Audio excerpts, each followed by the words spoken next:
This is Paul Strickland with Bayer in the southern states of Jackson, Mississippi, and you are listening to the world's #1 pest control training podcast with the Pest Geek, Frank Hernandez. Pull out your hose and grab your can. We're about to integrate another Pest Geek podcast. Hi, everybody. Frank Hernandez here, and welcome to the Pest Geek podcast, bringing you the latest information on pests, products, and politics from today's leading industry sources to help you start, manage, and grow your pest control business.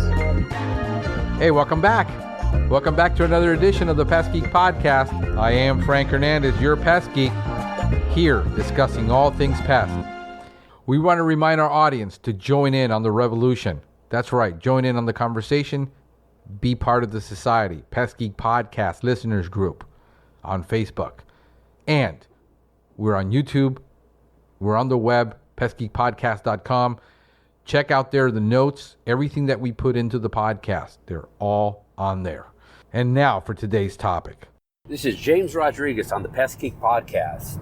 Today, I am going to talk to you a little bit about rodent control and some changes and some observations that I have from across the country in talking to pest control companies and seeing some of the rodent control jobs around the country. And maybe a little bit of a different philosophy on how to approach rodent control.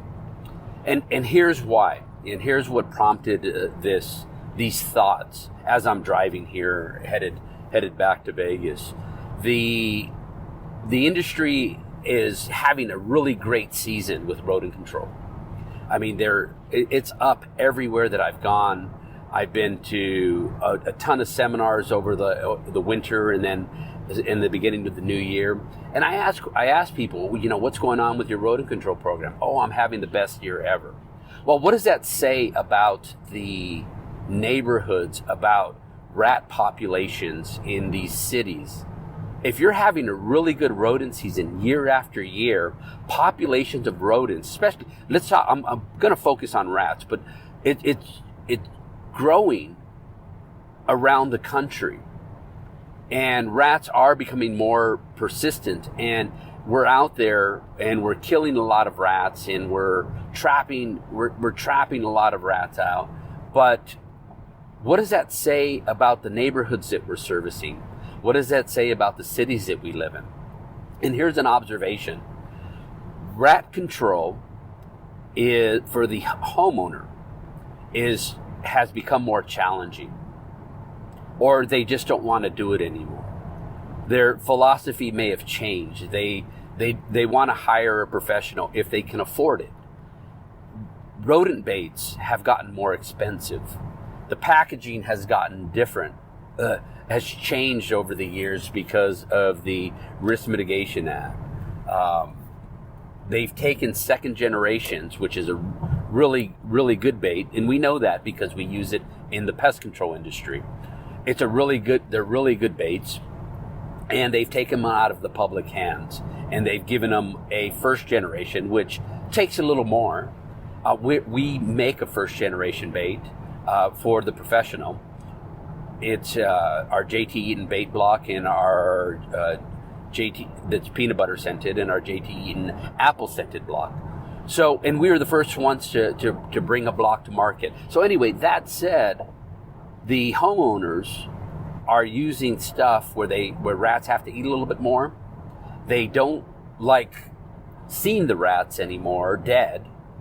They don't like glue boards anymore because of the empathy that they have. They don't like to see a struggling rat in most cases. Now, in some areas of the country, it's not a big deal. Farm country, not a big deal. But what's happening in urban cities are these things. So I'm looking at rodent control, and I'm looking at increases in rodent populations around major metropolitan areas. I'm looking at the customers no longer helping us out as much. And they are, and this is the homeowner, they are one of the biggest killers of rats and mice as compared to the pest control industry. We think we're killing a lot of rats, but the public has been killing more rats than us. All we have to do is look at sales. The sales in every hardware store across the nation of rodent bait and now online. The public kills a lot of rats. So let's look at our programs. Residential baiting. I'm going to focus on that. Residential baiting. You're trying to kill rats, so you're placing bait stations around the perimeter of the house. If that's part of your business model, you're placing 6 bait stations around an average size house, right up against the wall. Well, with that concept, it's great, but that means the rat has to go up to the building and feed off of that station. It's already up against the house. What if there's no bait in that station, or the ants got to the bait in that station, or the snails and slugs have gotten to that bait? It's just not palatable because of mold. Well, where's that rat going to go? Is it going to walk over to the next station and hopefully find something that's palatable, or is it going to follow those scent molecules that are in the air from the delicious food that's being cooked inside, or from the trash that's being stored, or is it a pregnant female that it's hungry and it's looking for a food source, and now she's got to have her baby? So where's she going to go? She's going to go into the building. So perimeter baiting against a residential structure, it's okay, but it's not your best choice. You have to do something a little bit more. So let's talk about bait stations first. I want you to look at plastic stations. I don't care if they're mounted to a rock or whatever. Any plastic station, a Dainty Eaton station. If you can kick it and it opens on a residential setting, you're leaving something that has increased your risk of accidental poisoning. You have to use stronger stations, whether there's a rock to it or not. Number one. Number two is your anchoring systems. Rocks are pretty good. Rocks do a good job. They keep them from moving, or keep stations from moving, but they still can be moved. They're not permanently mounted. Metal anchors. There's some that look like an arrow where you just hit the top of it and you pound it into the ground and mount your stations on top. There's a cable anchor that is really strong on pest control products on Facebook. I did a demo on that, but it's a stainless steel cable. Once they're in the ground, they're very difficult to get up. You actually have to end up cutting them down the road if you want to move them. And I don't suggest moving bait stations, and I'll explain why in a minute. But you have to make your bait stations immobile, so they can't be carried off, they can't be picked up, they can't be moved, the wind doesn't blow them or whatever. That's the safety aspect. That's your safety aspect. That's your liability aspect. That's what you're doing every time you're installing the station, is you're lowering your you're putting poison out. You need to lower your liability. Strong station that can't be kicked open, and an anchor. The last thing is making sure you're using the right bait station for the environment. There are a lot of stations out there. There's some with thicker plastic. There's some with clear lids. JT Eaton makes a metal bait station. And there's different devices out there that we need to look at. So if there's a big risk of accidental poisoning and you have to get bait stations out there, use a metal bait station. Lower your risk. That's it. Or look at the thickness of your plastic and that kick test, because there's some other good stations out there that are plastic that you can kick, and they have 2 locks on them. So the chances of opening them up aren't there. So that's the station aspect of it. So looking around a property, a residential property, you're using a good bait station that's appropriate for the environment, and you're using a good anchoring system, and you're using the appropriate station for the environment. And that's great, because here, if you were to get sued let's say I'm a lawyer and you were to get sued. One of the questions is, was there a better device that you could have used in that environment? That's it. So if you're using a plastic station and there's a metal station out there and you killed somebody's dog and you're getting sued for it, I mean, that's one of the questions were you using the appropriate stations for the environment? Lord forbid anybody should get sued. We don't want that. The other thing, and let's move on to the other topic, is when I opened up, I said our programs have been putting bait stations around the edge of the building. Well, look at this. Let's look at it this way now. Rats are ready. If there's bait stations around the building, the rats are already at the building. What we want to do is we want them to prevent them as much as possible from getting to that building, if we can, in a residential setting. We want to place bait stations as far out as we can go according to the label. Some states are 50 feet out, some are 100 feet out. But what you're doing is you're creating an outside perimeter defense system. And you have a device there to get the rats, to treat for the rats before they're even close to the building. Now, wouldn't you say that's a more successful program? The rats aren't even coming to the building. You've lowered your risk of infestation on that building by installing a perimeter defense. The military, if you're trying to protect a building, yes, they're first installing a perimeter defense system.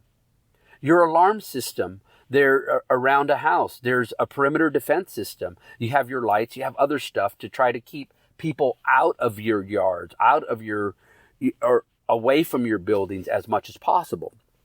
Those are successful programs. So installing bait stations are further out will lead to a more successful program. And think of it this way. The tolerance of your customers has decreased. They don't even want to see rats anymore. If a rat gets into the building, that increases your callback rate. They want you out there yesterday. So what you're doing is you're killing more rats. You may even be killing the neighbors' rats, and maybe helping out, the neighbors, all the neighbors around them, which is cool. You need to solicit them, knock on their doors before you start the system. Talk to them about rodents. Try to sell them on the job. Try to sell them on a perimeter defense system. And now you're lowering the rats in that particular zone. And we know that rats are going to travel more than 300 feet, to their food source or to their harborage area or whatever. They're, traditionally, if they have food and water in harborage, it's around 150 feet, but they can go out pretty far if they're hungry. So looking at the neighborhoods is what we need to focus on now, because people have this. Consumers don't want to use rodenticides as much anymore, and I don't blame them. Secondary poisoning, endangered species, and all this other stuff. They don't know how to use them properly. As professionals, we do. As professionals, we know how to place them. And the other thing that's exciting about this is if you're not having any rodents or they're not feeding off of your bait, you can start lowering your bait placements. You can go down to minimal bait placements inside of your stations, so you're lowering your costs. You can go down to traps to every other station and knock them out that way. You're placing more stations, which is great, but by placing more stations, you're increasing your probability. The other thing is you're getting a better picture of what's going on around the building, what's going on around that property. And the technology is great. Google Maps, you can look at a house on Google Maps and you can see what's going on around the perimeter, and consult with your customer and say, hey, I see your neighbor's yard. He has a bunch of storage in back, and there's wood piles in back and other stuff. let's get this perimeter defense system so if the rats do come into the yard, they have a place to eat. So those are some of my thoughts this morning, and tips and ideas that the industry, that you as a group and as an industry across the country have helped me reach today. I'd like to thank the Frank and the Pest Geek podcast for allowing me to do this today. And if you have any questions, feel free to email me. My name is James, and I'm with JT Eaton. So thank you so much. I wish you success and work safely out there. Bye-bye. We hope you have enjoyed this edition of the Pest Geek Podcast. Until next time, have a pestacular day. Thank you for listening to the Pest Geek Podcast. If you have enjoyed the Pest Geek Podcast, please give us a rating, write a review, or subscribe to the channel. You can join the Pest Geek Society by visiting pestgeekpodcast.com. Thank you for listening. See you next time.